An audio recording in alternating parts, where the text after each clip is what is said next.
Hello, you wouldn't expect me to create a Book-o-Metre without giving it a test spin, so today we'll be talking about The Player of Games by Iain M. Banks.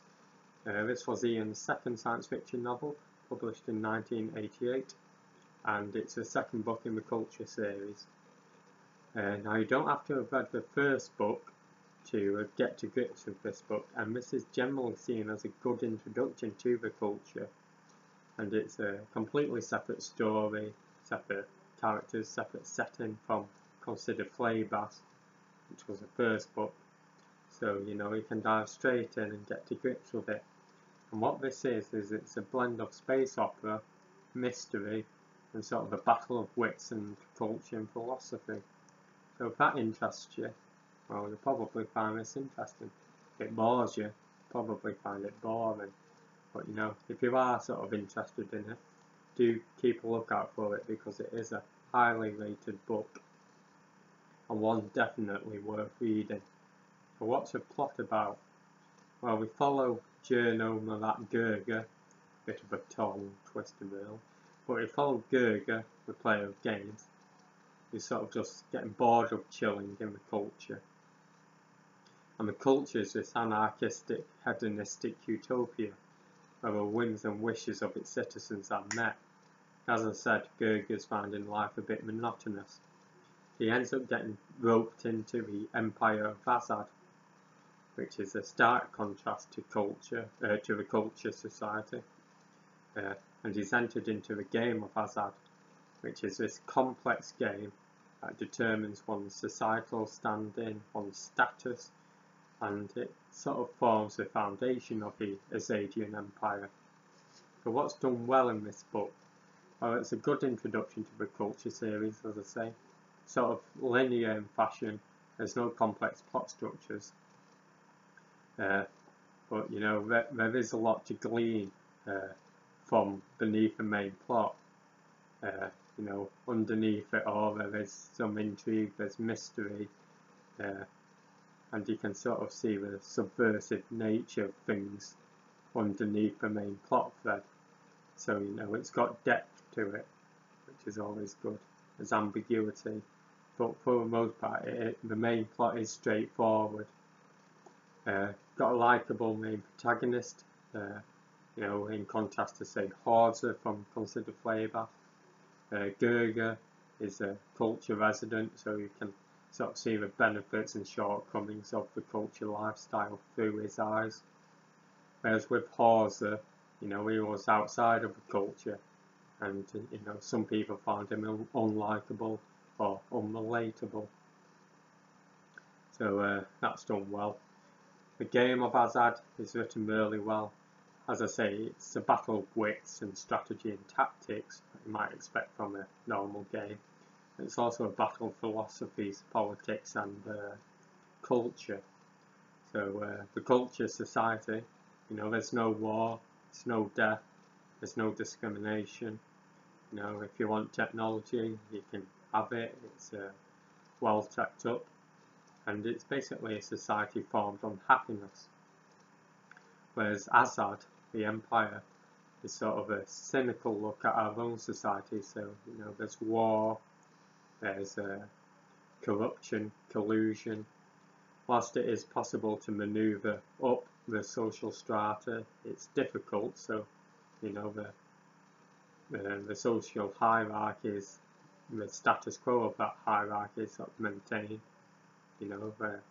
Money matters, there's discrimination, there's subversive media, secret police. So really it's a bit of a selfish society which doesn't work at bringing the best out of its citizens, but sort of maintaining things as they stand. And sort of throughout this book you wonder, is the culture really that different? Whilst it does sort of,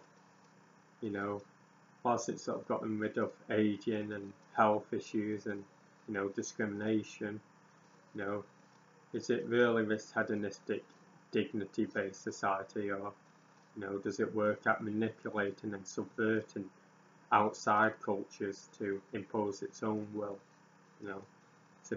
Is it a bit utilitarian in nature? and the philosophical and political themes are sort of illustrated incredibly well through a straightforward narrative, through the eyes of Gerger, and it's sort of reflected from this game back at you. So you can sort of extrapolate your own thoughts and opinions and formulate your own views on it. So that's done really well. Another interesting thing it does well is sort of the issue of discrimination. So the Azagian Empire has 3 genders, male, the apex, and female. Now males impregnate the apex, who then sort of transfer the fertilised embryo up to the females, who bring it to term. And the apex is sort of the kingpins, they're sort of a privileged gender, and they've sort of objectified males and females. So men are purely these strong, tough types who are soldiers and go to war, whereas females are just the carers and the ones who look after children. So that's dealt with in an interesting manner, rather than sort of just flip the gender balance on its head. It's sort of created a way to objectify males and females and sort of give the reader an opportunity to sort of see the issues of, not just sexism, but racism or ageism or any other form of discrimination, really. So it's a complicated book, but it's also a very simple book. So a lot of people can get a lot of stuff out of it. So what's negative points to take from the book? I have read some reviews that sort of say it's too simplistic. And they prefer a more complicated start to a culture series. So if you're not put off by complicated plots, you can start off on Consider Phlebas or Use of Weapons, which is the 3rd book. But I'd argue that though the plot is straightforward, there are sort of these intricacies that are enough to sort of stave off the fading of brain cells. You can look quite deep into it if you really want to. Some people were put off by the vague descriptions of the game, but to be honest, I just found the game more as a way to bounce off of philosophy, And also, this is supposed to be a complicated game, so would I really want a game that can be described in a few pages? Would I really believe that's a complicated game, or would I better believe a game that's complex beyond comprehension could not be described in the book? So the jury's out. Some people might not like it, but I can sort of see the justification for leaving out too much detail. And I have read that some people found the prose a bit bland and a bit boring, or were uninterested by the characters.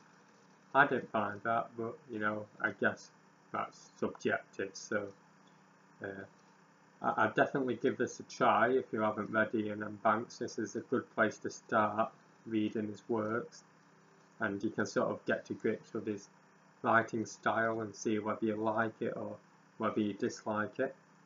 I guess now it's time to give the Book-o-Metre rating, so let's see where I put it.